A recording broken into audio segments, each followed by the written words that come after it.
Afinal, é importante a gente destacar que a Rússia rejeitou as condições de Joe Biden para conversar sobre a guerra na Ucrânia. A gente lembra que o presidente dos Estados Unidos disse que conversaria com o presidente russo Vladimir Putin se ele estivesse disposto a encerrar a invasão em solo ucraniano. E para tratar justamente da invasão russa na Ucrânia, que já passa dos 9 meses, nós vamos conversar agora com o Valdir da Silva Bezerra. Ele é mestre em Relações Internacionais pela Universidade de São Petersburgo e também pesquisador em BRICS pela USP e que mora em São Petersburgo, na Rússia, a quem agradecemos mais uma vez pela participação. Professor, seja muito bem-vindo. Muito obrigado, Caniato, Elisângela. Um bom dia a todos da Jovem Pan. É sempre um prazer poder participar com vocês.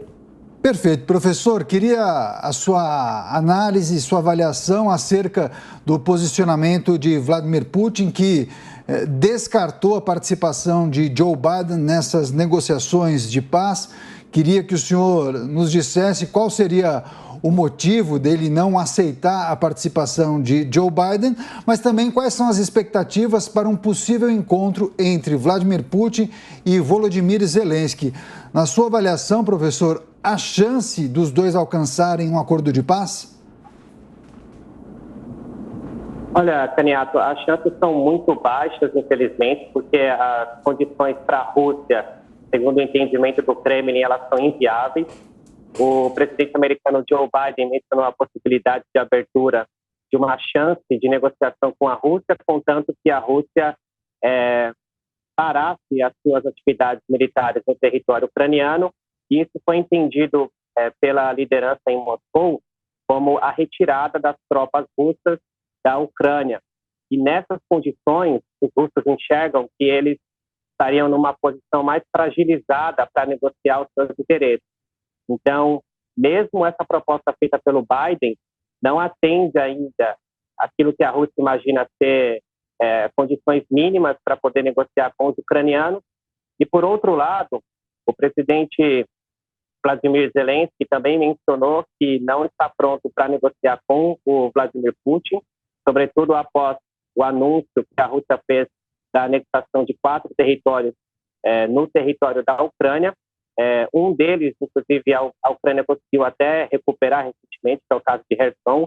Então, infelizmente, na minha visão, as condições ainda são bastante inviáveis para que a gente possa pensar numa retomada de negociações entre o lado ucraniano e o lado russo. Professor, é importante a gente falar também que Putin conversou com o governo alemão e disse também que esses ataques, eles são maciços, porém inevitáveis, ele usou essa frase, e necessários. A gente pode dizer também que as Nações Unidas vai fazer um trabalho de investigação para saber, né, que isso é muito claro, com as evidências, que existem crimes de guerra? Olha, a Rússia chama essas iniciativas de uma provocação dentro desse contexto de conflito. Existe, sobretudo, uma desconfiança dos russos a respeito do que os europeus estão tentando implementar a respeito desse tribunal, né? Tem falado sobre a abertura de um tribunal especial para julgar crimes de guerra na Rússia, crimes de guerra, na verdade, das tropas russas dentro do território ucraniano. Por outro lado, a Rússia também faz esse tipo de acusação em relação a alguns atos das forças ucranianas, sobretudo com relação a prisioneiros, né, russos que estão sob o poder da Ucrânia. Mas essa é uma questão que vai ser muito complicada, porque a Rússia não vai reconhecer essas atitudes como legítimas e os russos imaginam que existe uma espécie de dois pesos e duas medidas nessa condição, porque quando os russos mencionam que, por exemplo, os ucranianos cometem também alguns atos que podem ser considerados, segundo a interpretação russa, como crimes de guerra, os europeus acabam fechando os olhos para essa condição. É uma situação muito complicada, porque além do que está acontecendo no campo de batalha, além do que está acontecendo, de fato, entre as forças, né, em terra da Ucrânia, existe essa guerra de narrativas, essa guerra de reputação, né, que vem acontecendo. A Rússia, na minha visão, tem perdido essa questão de narrativa, essa questão de reputação internacional, e esse é um dos problemas que vai perdurar aí até depois do fim hipotético desse conflito.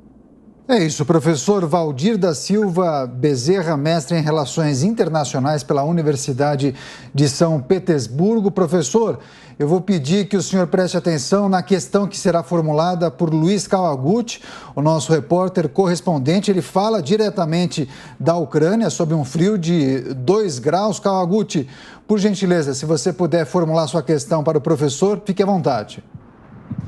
Professor, por gentileza, o senhor acha que esse tabelamento de preços da Rússia, até que ponto isso vai danificar a economia da Rússia e ela consegue escapar desse tabelamento, por exemplo, vendendo petróleo para outros países que vão revender para o G7?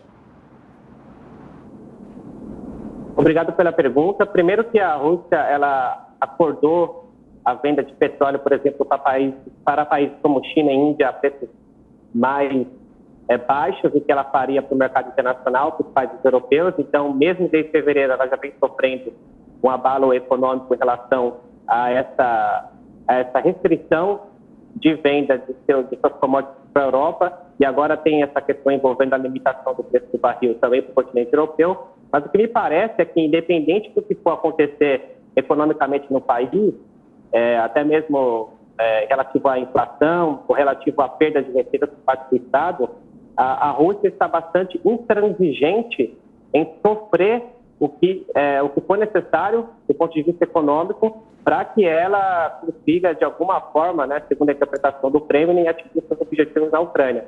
Então, por mais que essa medida possa diminuir a receita do Estado, eu não vejo o Kremlin retrocedendo ou abrindo mão de entrar em negociações em termos que eles acreditam serem mais apropriados para o Sul. Agora, professor, tem uma outra questão que eu gostaria de tratar com o senhor, ainda pensando em uma possível reunião, possível encontro entre Vladimir Putin e Volodymyr Zelensky. Nessa mesa de negociação, quais seriam as exigências de Vladimir Putin para encerrar o conflito ou pelo menos um cessar-fogo? Muito provavelmente, ele não deve abrir mão daqueles territórios já conquistados, inclusive porque ele defende que a população desses locais, inclusive, se vê representada pelo governo russo. Ele sempre utiliza como argumento aquele plebiscito, ainda que a comunidade internacional questione a lisura dos plebiscitos que foram realizados, né? Bem, no começo a gente tinha algumas condições gerais que foram até mencionadas pelo porta-voz do governo, Dmitry Peskov. Elas envolviam a desmilitarização da Ucrânia. A gente observou que desde o começo do conflito, na verdade, a Ucrânia acabou recebendo um aporte militar e financeiro do Ocidente bastante significativo. Então, essa é uma das condições que vai voltar à mesa se a Rússia, enfim, e a Ucrânia estiverem dispostas a retomar as negociações. Tem a questão também que foi mencionada que seria a promessa da Ucrânia em ter uma neutralidade ou fixar na sua Constituição uma neutralidade em relação à OTAN. E essa também é uma questão muito complexa para os ucranianos, porque desde os anos 90 e, sobretudo, nos anos 2000, a Ucrânia vem fazendo movimentos que parecem dizer que ela quer realmente fazer parte da OTAN. E também tinha a questão da Ucrânia reconhecer a Crimeia como parte do território russo. Em cima disso, em cima desses pontos, ainda a gente adicionou recentemente, depois de setembro, a questão de que os russos não vão aceitar um acordo que deixe de lado o reconhecimento daquelas 4 regiões que a Rússia anexou, por conta daqueles referendos que, como você bem mencionou, foram bastante controversos e criticados por uma parte da comunidade internacional. Então, se mesmo naquelas condições iniciais, que não envolviam, sobretudo, esses 4 territórios, já era difícil imaginar que os ucranianos iriam acabar concordando com negociações com os russos, agora que a gente tem esse fator adicional, fica ainda mais difícil a gente pensar em que os dois lados vão acabar concordando com um cessar-fogo que não interesse, enfim, aos interesses de Kiev ou mesmo aos interesses da União Europeia, dos americanos do conflito. Professor, é importante a gente falar que cada vez mais a Rússia ela consegue aí contornar esse iceberg de catástrofe econômica em relação às sanções que ela vem sofrendo. Mas ela terá uma contração no PIB lá na frente?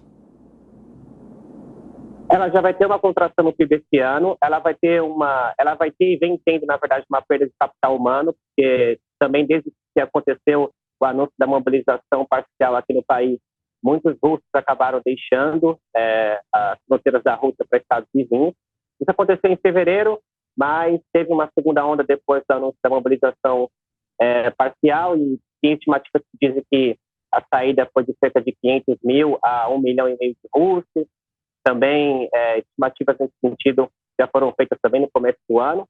Então, a Rússia perdeu capital humano importante. Boa parte das pessoas que saíram do país eram jovens, bastante capacitados, que agora estão tentando levar a vida em países vizinhos. Tem a questão também da inflação, a perda nos recursos do Estado por conta da alimentação de venda de gás para a Europa. Condições de vida também tiveram uma sensível deterioração, não vou dizer significativa, mas sensível. E, ao meu ver, como eu mencionei anteriormente, me parece que o Estado russo está disposto a pagar esse preço econômico, pagar esse preço em termos de prestígio internacional, porque a Rússia teve uma perda reputacional bastante grande, né, depois do começo dessa guerra, em vista de atingir os objetivos que ela entende ser essenciais para a sua segurança, para a segurança do Estado, como foi interpretado pela liderança, sobretudo por Vladimir Putin. Agora, professor, o senhor mora em São Petersburgo, uma das cidades mais importantes da Rússia. Eu queria que o senhor compartilhasse com a gente um pouco do sentimento da população. Quais são os impactos no dia a dia da população russa? Essa questão que envolve a economia já é sentida no dia a dia?